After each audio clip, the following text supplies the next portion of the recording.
오늘 말씀의 제목은 예루살렘에서입니다. 1, 2, 3차 선교에 함께 하셨던 성령님은 바울이 예루살렘에 입성할 때에도 함께 하셨습니다. 앞으로 우리는 진리의 성령님이 어떻게 바울이 앞으로 이제 재판을 이제 받아가는데요.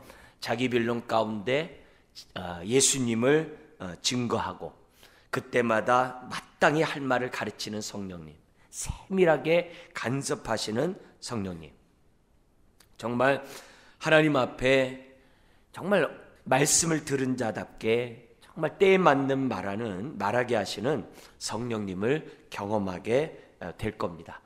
그래서 오늘서부터 시작되는 이제 28장까지 진행된 그런 말씀 속에서 성령님이 어떻게 세밀하게 간섭하시는가 보면서 우리들의 삶 속에서 동일하거든요. 그런 성령님의 인도를 받는 우리가 되기를 원합니다. 사도행전 20장 22절에 보면 바울이 예루살렘에 올라가는 것은 성령에 매여서 올라갔대요. 다시 말하면 성령님의 강권하심 때문에 올라가게 되었다라고 바울이 고백을 해요. 다른 사람이 얘기했던 것처럼 예루살렘에 올라가면 결박과 환난이 있다는 것이 맞아요. 바울이 모르는 바가 알아요. 그러나 피할 수가 없어요. 왜냐? 성령님이 끌고 가시니까. 여러분, 우리가 하나님의 뜻대로 살고자 하면 이런 역사가 있어요. 우린 그걸 갖다 넓게 은혜라고 그래요. 왜냐하면 붙잡혀 사는 자체가 은혜거든요. 내 마음 내 뜻대로 사는 것보다 성령님에 이끌려 사는 것이 성도의 삶이고 그게 은혜예요. 그게 복이에요. 그래서 우리가 정말 하나님 뜻대로 살고자 하는 데는 이런 강권하심이 항상 있어요. 그걸 이 시간 좀 유념하셨으면 좋겠어요.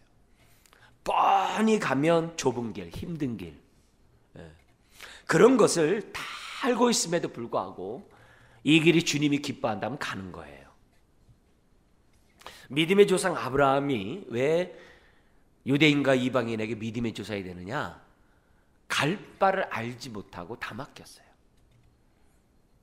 갈 바를 알지 못하고 다 맡기면서 따라갔다는 데 있어요. 그 당시 유브라데스, 티그리스강 이 초생딸 지역을 벗어나는 거는 그거는 있을 수가 없는 일이에요. 근데도 불구하고 약속하시는 하나님을 믿고 다 맡겼어요. 그래서 아브라함의 믿음의 특징은 하나님이 가라는 그곳까지 다 따라갔다는 거예요. 그게 성령님의 강권하심의 기본이에요. 그의 아버지는 같이 따라갔어도 하란을 벗어날 수가 없어요. 왜요? 하란은 마지막 문명지거든요. 가나안 땅으로 갈 수가 없어요. 거기는 믿음 있는 사람만이 가요. 처음엔 같이 시작해요. 끝까지 갈 수 있는 사람이 믿음이에요. 처음엔 같이 시작해요. 어떤 사람은 대마같이 딴 데로 가는 게 세상이에요. 끝까지 갈 수 있는 거는 성령님의 강권하심 없이는 안 돼요. 그래서 은혜예요. 특별히 기도하는 사람에게는 이런 은혜가 늘 있어요. 그래서 갈 수 없는 그 길을 가게 하고 할 수 없는 그 일에 내 삶을 드리게 합니다. 그러나 그런 삶에는 우리 앞에도 계속 보겠습니다만 족한 은혜가 있어요. 반석에서 물이 나는 은혜가 있어요. 세밀하게 간섭하시는 성령님의 손길이 있다는 것을 본인이 알아요. 그리고 주변이 알아요. 그것을 우리들이 온전히 누리면서 사는 것이 신앙생활인 것을 저와 여러분들이 정말 오늘서부터 진행되는 말씀을 통해서 깨닫기를 바랍니다. 바울이 예루살렘에 올라가면서 로마 교인에게 부탁한 세 가지 기도가 있었죠. 첫 번째는 자기를 죽이려고 하는 유대인으로부터 건짐받게 해달라고. 바울이 로마서에 쓴 편지에 있어요. 그리고 또 하나는 뭐냐면 내가 지금 이방인의 구제비를 가지고 올라가지만 이것을 유대 그리스도인들이 받을 수 있도록. 근데 실질적으로는 구제비를 매개로 이방 그리스도인들을 한 형제 자매로 받아들일 수 있도록. 두 번째 기도가 있었고, 또 하나는 뭐냐면 내가 지금은 편지 로마 교인에게 쓰지만 고린도에서 썼잖아요. 내가 너희들에게 가서 너희들과 믿음의 교제를 나누기를 원한다. 이 세 가지를 합니다. 이 세 가지 기도가 어떻게 됐나요? 다 응답받아요. 그리고 세 번째 로마에 가는 그것도 심지어 응답을 받아서 로마에 갑니다. 1, 2, 3차의 그런 방식이 아니라 죄수의 방법으로. 그러나 죄수의 방법이지만 그 삶을 통해서도 여전히 성령님이 함께 하셨고, 자기와 함께 배를 타고 갔던 그 배에 있었던 276명이 정말 우라굴라 그 광풍에서 구원을 받고 하나님을 찬양하는, 하나님의 예기치 않은 또 그런 계획함이 동시에 있었던 것을 보게 됩니다. 그래서 죄수의 신분에 있다가 석방되고 그동안에 로마 교회와 교제하는, 그리고 또 선교를 떠나는 그런 세 번째 응답이 이루어집니다. 오늘 본문은 첫 번째, 두 번째 응답이 어떻게 이루어지는지를 우리에게 보여주면서 다시 한번 하나님의 인도를 받는 것이 무엇인지를 저와 여러분들이 좀 생각하는 이 시간이 되었으면 좋겠어요. 자, 먼저 17절에서 20절 상반절입니다. 20절 상반절에 두 가지 일이 나오는데요. 그건 뭐냐면 바울의 두 번째 기도. 내가 올라가면 유대 그리스도인들이 자기를 영접하기 원한다. 그 기도에 따라 17절에서는 그들이 기꺼이 반갑게 영접했다 그래요. 근데 반갑게 영접한 것으로 끝나는 게 아니라 18절부터 20절 상반절에 뭐냐면 바울이 그렇게 꿈꾸었던 유대 그리스도인이 이방 그리스도인을 받아가지고 함께 하나님을 찬양하는, 함께 예배하는 놀라운 역사가 오늘 본문 가운데 나타나게 됐다는 겁니다. 그래서 두 번째 기도도 응답하신 하나님을 찬양하지 않을 수가 없습니다. 자, 그런 가운데 우리 좀 더 내용을 본다면 먼저 우리 17절 같이 읽겠습니다. 예루살렘에 이르니 형제들이 우리를 기꺼이 영접하거늘. 이 영접은 그냥 이렇게 안녕하세요 뭐 이런 얘기가 아니라, 영접 앞에 이 번역이 안 됐습니다만 아주 따뜻하게 정말 진심으로 반갑게 영접을 했다는 거예요. 낯설게 그냥 고개 까딱거리고 뭐 이렇게 손님 치레하듯이 하는 게 아니라 진심으로 영접했다는 단어가 있어요. 그래서 이렇게 반갑게 맞이해주는 이 모습에서 바울과 그 일행은 뜨거운 눈물을 흘렸을 것이에요. 그죠? 주님께 감사했을 거예요. 여러분, 유대인들의 기본적인 생각은 자신들을 부정에서부터 구별하여 깨끗한 삶을 살고자 하는 것이 하나님을 경외하는 자로서 마땅하다고 생각했던 사람들이에요. 그래서 삶 속에서 늘 누룩을 조심하고 늘 부정한 것으로부터 떨어지고자 아주 삶이 이렇게 몸에 배어있는 사람들이 유대인입니다.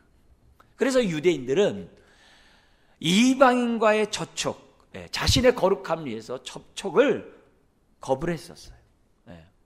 인도에서도 불가촉 천민이 있잖아요. 그런 것처럼 아주 이방인에 대해서는 그렇게 생각했어요. 그래서 이방 나라를 갔다가 불가피하게 올 때에는 발의 먼지를 떨어버리는 것이 유대인이에요. 더구나 자신들이 기근을 당했다고 해서 이방인들이 주는 구제비를 받는다? 자존심이 상하는 일이에요. 있을 수가 없는 일. 근데 구제비도 받아줄 뿐만이 아니라 기꺼이 아주 반갑게 이방 성도들까지 영접해 주었다라고. 심지어는 바울에 대한 좋지 않은 소문이 많았음에도 불구하고 반갑게 맞이해 줬다라고 기록되어 있어요. 바울이 얼마나 기뻤겠어요. 자, 그런데 오늘 이 시간에 하나님의 인도를 받는 데 있어서 주목해야 될 우리 가르침이 있어요. 그게 뭐냐? 바울과 그의 일행이 기도하고 또 예루살렘 성도가 이렇게 영접해 준 것은 바울 개인 자신의 뜻이 아니었다는 거예요. 이런 응답이 있을 수 있었던 것은 하나님의 뜻대로 바울이 기도했고 그 뜻대로 행했기에 이런 응답을 받았다는 사실을 우리는 주목해야 돼요. 요한일서 5장 14절에 보면은 우리가 하나님을 향하여 가진 담대한 믿음이 있는데, 하나님을 향하여 우리가 갖는 담대한 확신이 있는데, 그게 뭐냐? 하나님의 뜻대로 무엇이든지 구하면 들으심이라. 이게 확신이 있었다는 거예요. 네. 여러분, 지금도 하나님의 뜻대로 구하면 무엇이든지 응답이 있어요. 100%. 네. 응답이 있다는 거죠. 그래서 유대 그리스도인과 이방 그리스도인들이 한 몸 하나가 되는 것은 하나님의 뜻이었어요. 그리고 바울이 받은 사명이었어요. 네. 그러니까 바울이 갖고 있었던 이 뜻은 하나님부터 온 거였죠. 그런데 구체적인 행동 강령에 있어서 바울은 기도한 거죠.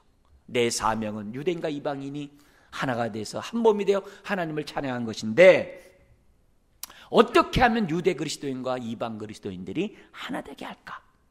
기도했겠죠. 근데 그런 가운데 예루살렘에 큰 기근이 들었다는 소식을 딱 들어요. 그러자 성령님께서 지각을 새롭게 하시고 분별케 하셔서 딱 결단하게 하는 거예요. 그래, 구제비를 매개로 이방인들과 유대인 그리스도인들이 만날 수 있도록 하면 좋겠다. 성령님의 세밀한 간섭인 거죠. 예.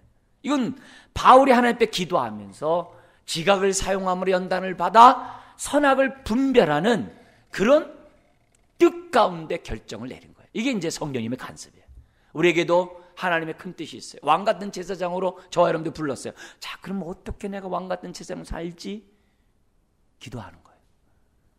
구체적으로 어떻게 내가 살지?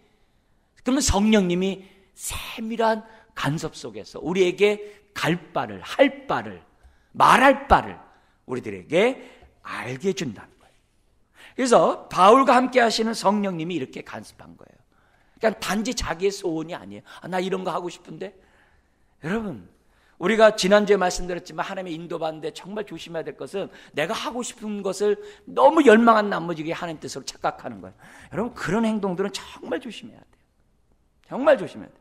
빌립보서 2장 13절에 보면은 이런 말씀이 있어요. 너희 안에서 행하시는 이는 하나님이시니 자기의 기쁘신 뜻을 위하여 자기 소원을 우리에게 먼저 두고 그 소원을 이룰 수 있도록 하나님이 역사하신다라고 기록되어 있는 거죠. 그러니까 바울이 하나님 앞에 사명을 받았어요. 하나님이 사명 어떻게 감당할까요?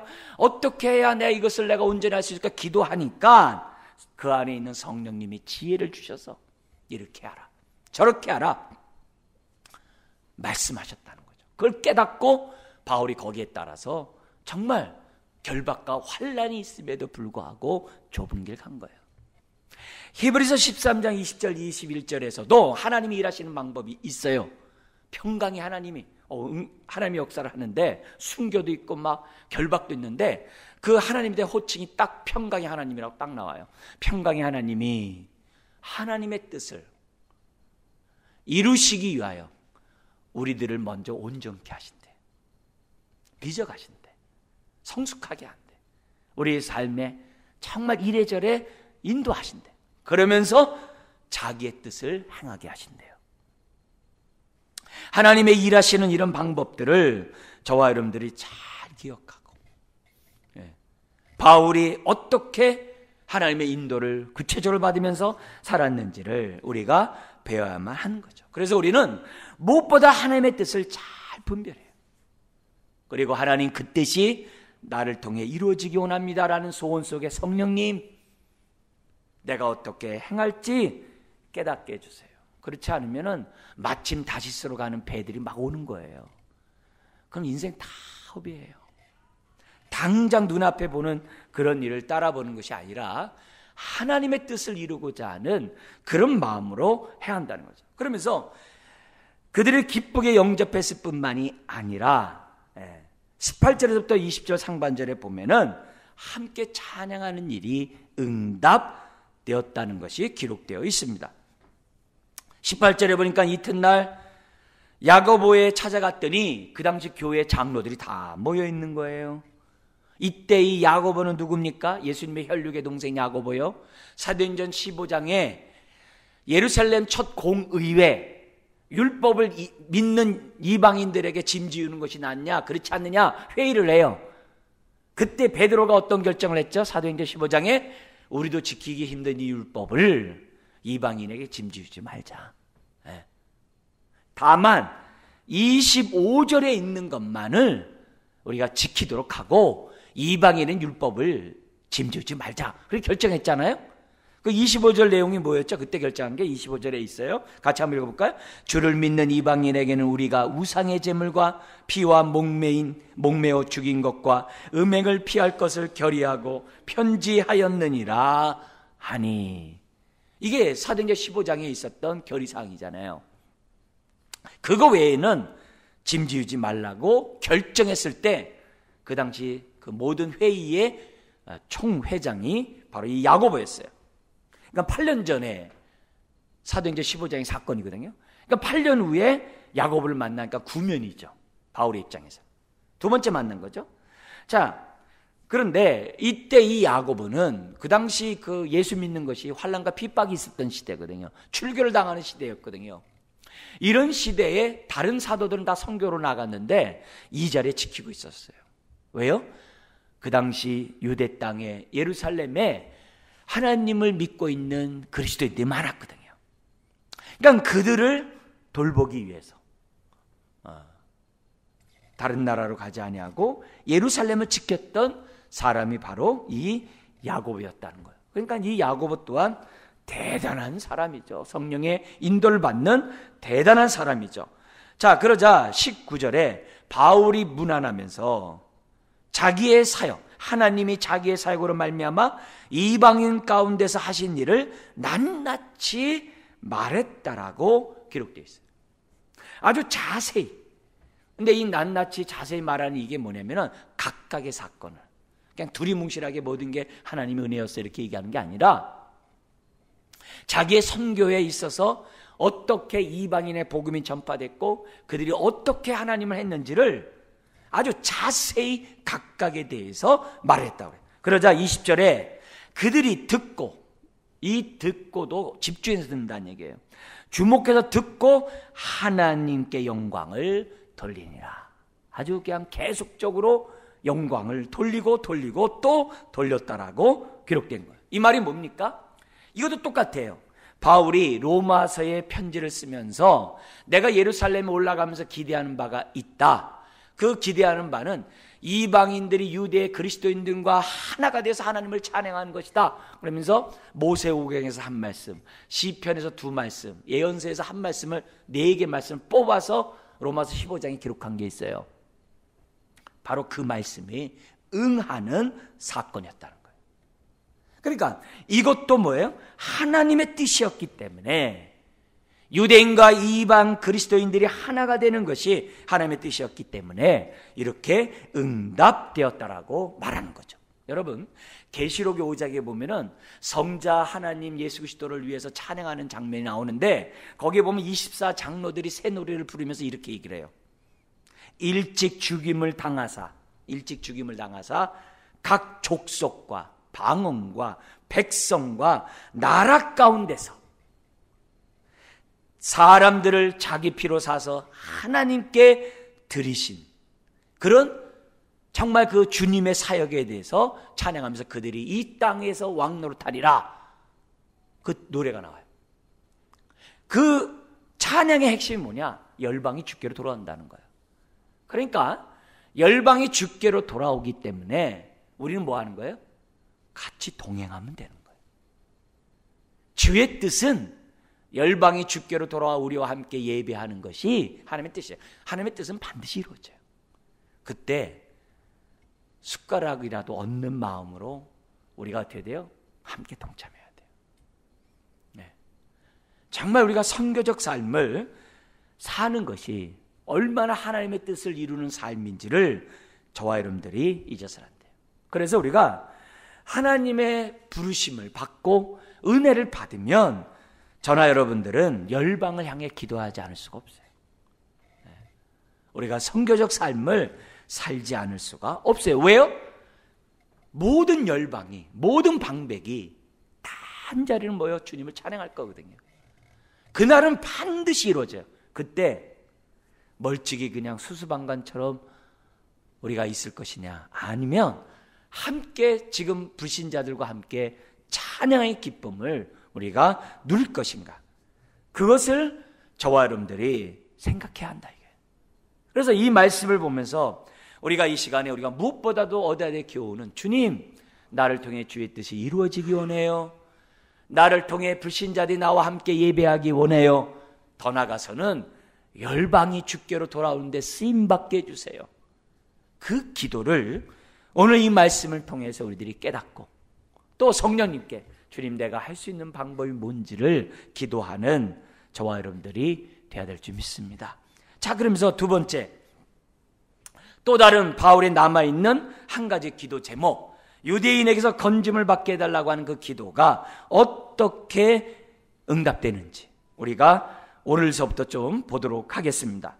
자, 여기 보면 20절 하반절에 보면 유대 그리스도인과 이방 그리스도인들이 예수 안에서 하나님께 찬양하며 한마음이 되어 있는 그 순간에, 한편으로는 야고보를 비롯한 장로들, 예루살렘 성도들이 큰 염려와 근심이 있었어요. 바울의 하나님의 역사하시는 그런 소식을 들을 때마다 마음속에 큰 염려와 근심이 동시에 생겨났어요. 왜냐? 바울에 대한 거짓 소문이 예루살렘에 파다했거든요. 어떤 거짓 소문이 있었냐면은 이렇게 그 21절서부터 얘기하는데, 먼저 이렇게 얘기합니다. 20절에 바울더러 이르되, 형제여, 그대도 보는 바에 유대인 중에 믿는 자 수만 명이 있으니, 벌써 이제 그 예수 믿는 사람이 이제 수만 명이 됐다는 거예요. 유대인 중에 다 율법의 열성을 가진 자라. 기독교인이 됐음에도 불구하고 여전히 율법 가운데 열심을 갖고 있는 자라는 거예요. 야고보, 당신도 이방 나라에 가서 보지 않았습니까? 그런 얘기예요. 그런데 21절, 내가 이방에 있는 모든 유대인들을 가르치되, 첫째, 거기 나온 것처럼 모세를 배반하고 아들들에게 할례를 행하지 말고 또 관습을 지키지 말라 한 다음을 그들이 들었도다. 관습이라는 것은 장로의 유전 있잖아요. 율법에 또 장로 유전들 있잖아요. 그런 걸 다 지키지 말라고 예루살렘 성도들이 다 알고 있다. 그렇게 얘기를 해요. 그러니까 참 갑자기 분위기가 정말 그렇겠죠. 22절, 그러면 어찌할꼬 그들이 필연 그대가 온 곳을 들으리니 우리가 말하는 이대로 하라 서원한 네 사람이 우리에게 있으니, 우리 한번 24절 읽겠습니다. 그들을 데리고 함께 결례를 행하고 그들을 위하여 비용을 내어 머리를 깎게 하라. 그러면 모든 사람이 그대에게 대하여 들은 것이 사실이 아니고 그대도 율법을 지켜 행하는 줄로 알 것이라. 그러니까 야고보도 굉장히 기도 많이 했던 것 같아요. 이거 어떡하지? 이 바울이 왔는데 어떡하지? 이런 소문 안 좋은데 어떡하지? 예. 성령님께 기도했겠죠. 예. 그러니까 성령님이 깨닫게 해준 거예요. 예. 지금 마침 결례를 행하기 위해서 준비된 사람 4명이 있었다. 이 결례는 뭐냐면 이제 나실인 서원이라고 그래가지고 그 전통의 속에서 하나님의 뜻을 이루기 위해서 일정 기간 자기가 어떻게 돼요? 모든 부정한 것으로부터 자기를 지키면서 하나님의 뜻을 이루고자 하는 일련의 행위예요. 예를 들면 중대한 일을 놓고 하나님 앞에 주님, 저 일주일간 금식하겠습니다. 일주일 동안 안 하겠습니다. 그러면 성전에서 아주 딱 떨어져가지고 사람과 관계도 맺지 않고 이렇게 결례의식을 하거든요. 그 끝나면은 거기에 대한 비용을 성전에다 납부를 했었어요. 근데 여러분, 이런 결례, 그러면서 머리를 깎는 이런 결례가 바울도 했죠. 어디서 했죠? 앞에서? 어디서 했어요? 고린도 지역에서 선교를 다 끝난 다음에 두렵고 떨림으로 이 아가야, 에덴 고린도 지역을 아가야 지역이라고 그러거든요. 거기에 들어가서 선교할 때 바울이 얼마나 두렵고 떨었는지 몰라요.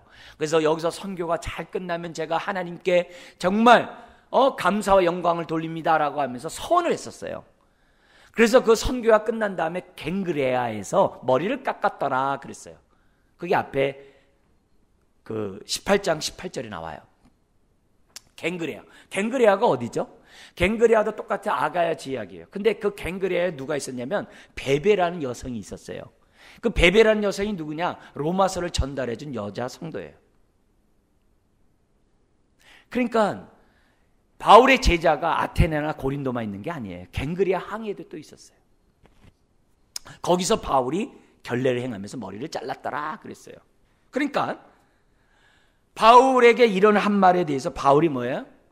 거절할 이유가 없죠. 거절할 이유가 없잖아요. 그죠? 그래서 이들은 이 기간 동안 하여튼 부정으로부터 없애기 위해서 일체 모든 부정한 것들은 다 해요. 뭐 독주를 금하고 머리를 깎지 않고 시체를 멀리하고 막 그냥 부부관계도 갖지 않고 결혼한 사람들 하여튼 그런 모습으로 딱 잡아요. 그래서 자신의 삶을 딱 드리는 그런 의식이에요. 해야 될 사람이 있다는 거예요. 그러면서 바울에게 혹시라도 마음의 부담을 줄까 봐 25절 얘기한 거예요. 8년 전에 예루살렘 공의에서 했던 그 약속 나 지킨다. 이방인에게 율법을 짐주려고 나는 하려고 한 게 아니다.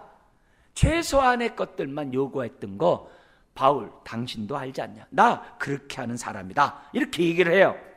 그러자 26절에 이 사람들을 데리고 이튿날 그들과 함께 결례를 행하고 성전에 들어가서 각 사람을 위하여 제사를 드릴 때까지의 결례 기간이 만기된 것을 신고해요. 그러니까 바울이 철저하게 어떤 사람이에요? 기본적으로 유대 전통에 따르고 있다는 것을 시청각적으로 공개적으로 알림으로 야고보 입장에서는 바울에 대한 오해를 불식시키려고 했던 것 같아요. 근데 여기까지는 좋았어요. 여기까지는 그래도 항상 그 하나님의 인도 속에 된 거예요. 자, 그런데 27절서부터 이게 뭐냐면 예기치 않은 일이 발생하게 되는 거예요. 여기까지는 유대인이 핍박하고 이런 것도 없잖아요. 근데 예기치 않은 일이 딱 되는데 뭐냐면 27절 아시아, 터키 지역 그쪽 아시아에서 온 유대인들이 성전에서 바울을 본 거예요. 근데 성전에서 보기 전에 28절, 29절에 에베소 사람, 자기 똑같이 뭐냐면은 아시아에 있는 사람이거든요. 아시아에서 에베소 교회가 있잖아요. 아시아 사람 드로비모가 예루살렘에 와 있는 것을 본 거예요. 자기 동네 사람을. 그러니까 바울이 며칠 전에 이사를 보니까 바울이 성전에 왔을 때 아마 바울은 이 사람 데려왔을 거라는 거예요. 그러니까 바울에 대해서 오해하는 거죠. 바울이 율법 무시한 자이기 때문에 아마 이방인 데려와가지고 성전을 더럽혔을 것이다. 이렇게 추측을 한 거예요. 거짓 보고를 사람들의 그래서 어떻게 돼요? 외치게 되는 거예요. 그래서 27절에 무리를 충동하여 그를 붙잡고 무슨 얘기를 하냐면 이 사람이 헬라인을 데리고 성전에 들어가서 이 거룩한 것을 더럽혔다 하면서 거짓 책동을 한 거예요. 네. 그러자 예기치 않은 일이 벌어진 거죠. 그러자 30절 바울을 바깥으로 끌어내고 성전이 더럽혀질까 봐 성전문을 닫아버리고 그리고 바깥에서 어떻게 돼요? 죽이려고 바울을 두들겨 패는 거예요. 이런 상황이 벌어지자 항상 어떻게 돼요? 명절 때마다 로마 군인들은요 성전보다 더 높은 성을 만들어 놓고 이 탑을 만들어 놓고 거기서 항상 감시하고 있어요. 항상 명절 때마다 반란이 일어나기 때문에 이렇게 보고 있어요. 그러니까 성전 앞에서 이렇게 소란이 되니까 즉시 어떻게 돼요? 로마 군대가 투입되는 거죠. 심지어는 천부장까지 이 소동을 위해서 지금 뭐냐면 성전 안으로 예루살렘 그 성으로 들어온 거예요. 그리고 이 모든 문제가 32절 바울이 오는 것에 의해서 바울을 치는 것이 그치니라. 할렐루야. 그죠? 그리고 33절 천부장이 바울을 어쨌든 간에 잡아가지고 두세 사슬로 결박하고 그를 갖다가 어디로 하냐면은 정말 그들이 관리하고 있는 영내로 바울을 끌고 가는 거예요. 여러분이 끌고 가는 이것이 바울에게는 두 번째 우리가 지금 뭐냐면 유대인으로부터 건짐받게 해달라고 하는 그 기도의 응답의 첫걸음인 거예요. 예. 할렐루야죠. 왜냐하게 여기서 천부장이 구해주지 않았다면은 바울은 죽었어요. 그 자리에서 죽었어요. 예. 그 자리에서 죽었어요. 때마침 천부장이 군인을 데리고 옴으로 인해서 바울이 건짐을 받은 거예요. 유대인세. 자, 로마 군인이 끌고 가니까 지금 백성들이 35절 36절에 소리치면서 따라갑니다. 저 죽여야 된다고. 그래서 어느 정도 영내에 이제 들어가려고 했을 때 이제 거리가 떨어졌죠. 이제 그 영내 안에까지는 들어올 수가 없으니까 뭔가 이제 들어가려고 할 때 37절 바울이 천부장에게 말합니다. 유창한 헬라어로 내가 당신에게 말할, 여기 뭐냐면 내가 당신에게 말할 수 있느냐 딱 얘기를 하는 거예요. 여러분 그냥 말이면은 외워서 한 말이라면 이렇게 안 되죠. 이 사람은 헬라 말을 모국어처럼 하는 사람이거든요. 왜냐하면 다소 지역에 태어났기 때문에. 그래서 헬라 말을 탁 하는 거예요. 그러니까 이 천부장이 깜짝 놀라가지고 내가 헬라 말을 아느냐? 근데 그때 어떤 일이 벌어졌냐면 38절에 그 이전에 그러면 너가 예전에 소요를 일으켜 자객 4,000명을 거느리고 광야로 가던 그 애굽인이냐? 지금 또 다시 돌아와가지고 지금 소유케 하느냐? 그렇게 물은 거예요. 그러니까 바울이 말합니다. 나는 유대인이라 소읍이 아닌 길리기아 다소시의 시민이니. 다소시의 시민이란 말은 자유인이란 말이에요. 유대인들과 같이 종이 아니라 자유인이라는 표현이에요. 아직 시민권은 밝히지 않았어요. 그건 다음에는 밝혀요. 난 다소시의 시민이라, 자유인이라.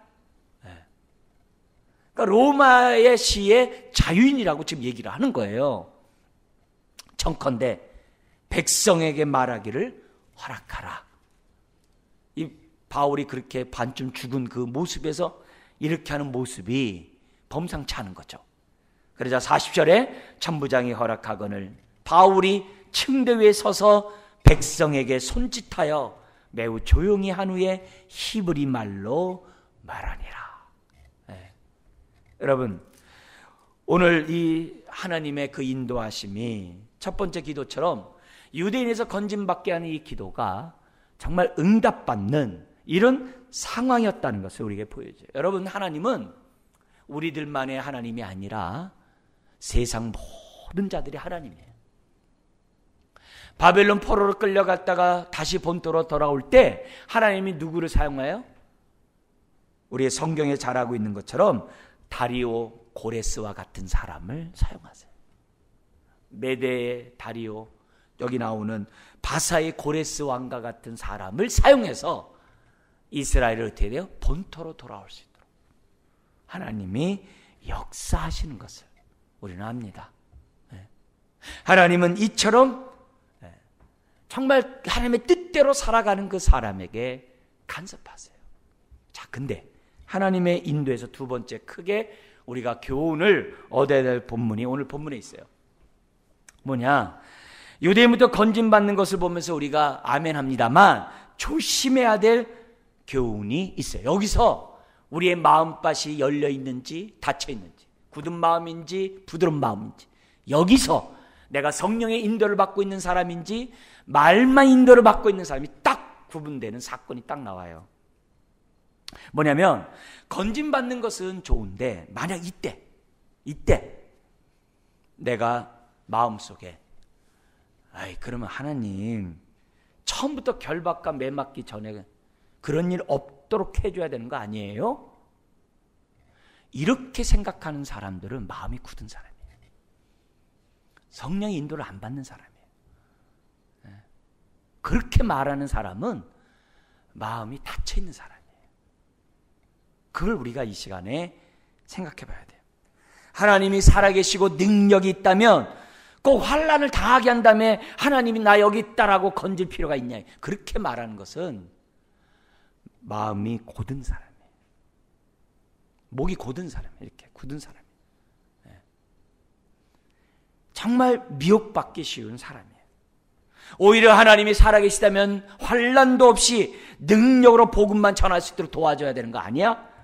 라고 하나님에 대해서 정말 부정적인 마음을 갖고 있다고 한다면 이 시간 정신 바짝 차리셔야 돼요. 비슷한 예가 우리 출애굽기 17장에 있죠. 르비딘 광야에서 이스라엘 백성이 천막을 쳤어요. 근데 마실 물이 없었어요. 백성이 모세에게 얘기를 해요. 그러면서 자기 신들이 나름대로 물을 얻고자 했지만 얻지 못해요. 그러자 모세를 돌로 쳐서 죽이려고 해요. 그러자 모세가 하나님께 기도를 하죠. 하나님이 이렇게 얘기합니다. 너 지팡이로, 내 지팡이로 내가 호렙산에 있는 네 지팡이로 호렙산에 있는 그 반석 위 거기서 내 앞에 서리니. 우리 하나님이 딱 얘기해요. 그 반석. 이게 지시래요. 그리고 그 반석 위에서 내가 네 앞에 서 있을 테니 너는 반석을 쳐라. 그러면 거기서 물이 나와 백성이 마시리라. 그래서 모세가 거기에 순종해서 물을 마시게. 자, 근데 요 놀라운 사건 바로 뒤에 뭐라고 기록되어 있냐면 출애굽기 17장 바로 그 뒤에 뭐라고 되냐면 이렇게 되어 있어요. 의미심장한 말을 기록했는데요. 그가 그곳 이름을 모세가 마사 또는 무리바라 불렀으니 이는 이스라엘 자손이 다투었으며 또는 그들이 여호와를 시험하여 이르기를 여호와께서 우리 중에 계신가 안 계신가 하였습니다. 딱 기록을 해놨어요. 뭐냐면 하나님 앞에 불순종하고 하나님을 시험했다 이 말이에요.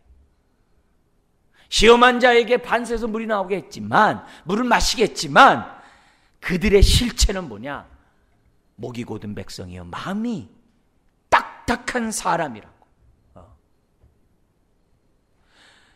우리도 얼마나 많이 힘들고 어려울 때 왜 하나님 안 도와주세요? 왜 기도 안 들어주세요? 라고 얼마나 원망과 불평했는지 몰라요. 그러면 그 원망과 불평하는 그때 내 마음밭이 어땠냐? 하나님이 시험하고 있다는 거예요. 원망 불평하는 그 순간이. 목이 곧은 백성이라는 거예요. 이거는 큰 죄라는 거예요. 그래서 시편 95편에는 이 사건을 다윗이 다시금 인용하면서 뭐라고 그러냐면은 이렇게 얘기를 해요. 95편에 하나님 앞에 무릎 꿇고 경배하자. 하나님 우리를 기르시는 선한 목자이시다. 하나님은 우리들을 인도하시는 그런 분이시다. 근데 너희가 오늘 하나님의 말씀을 들을 때 무리바에서와 같이 하나님을 시험하던 그들처럼 마음을 완악하게 하지 말라. 딱 그래요. 마음을 완악하게 하지 말라. 그들은 미혹된 백성이라. 그 결과 그들은 하나님이 내 안식에 들어오지 못하리라는 심판을 받았다는 거예요. 다윗이 이 사건을 그렇게 또 기록한 거예요. 뭐예요? 오늘 내가 원망불평하고 있을 때, 하나님 탓하고 있을 때 내 마음밭을 보지 않으면 하늘나라 못 간다는 거예요. 왜? 입술로만 주여 주여 하는 자라 이게. 자기의 필요에 의해서 주님 믿는 자라 이게요. 하나님의 안식에 들어올 수 없다는 거예요. 하나님이 선한 목자인 것을 정말 깨달아야 되는데 깨닫지 못하고 원망불평하면서 하나님이 나와 함께 하는가 안 하는가, 이곳에 계시는가 안 계시는가 그렇게 시험이나 하고 있다고 한다면 어찌 구원받은 사람이라고 말할 수 있냐 이게요. 여러분, 하나님은 우리의 선한 목자이시고 아버지예요. 약속하신 대로 신실히 지키시는 하나님이세요. 그 뜻에 우리의 삶을 맡기면서 살아가면 되는 거예요. 여러분, 아브라함은 다 맡겼다고 했어요. 때로는 척박한 땅에 갈 수 있어요. 때로는 출애굽한 이스라엘 백성처럼 물이 없는 곳에 갈 수도 있어요. 바울처럼 결박과 환난을 만날 수도 있어요. 감당할 수 없는 일들을 저와 여러분들이 만날 수 있어요. 그러나 그때에 그럼에도 불구하고 하나님을 신뢰하고 내 삶을 맡기고 하나님의 뜻을 이루는 도구가 되고자 할 때 그게 믿는 사람이지.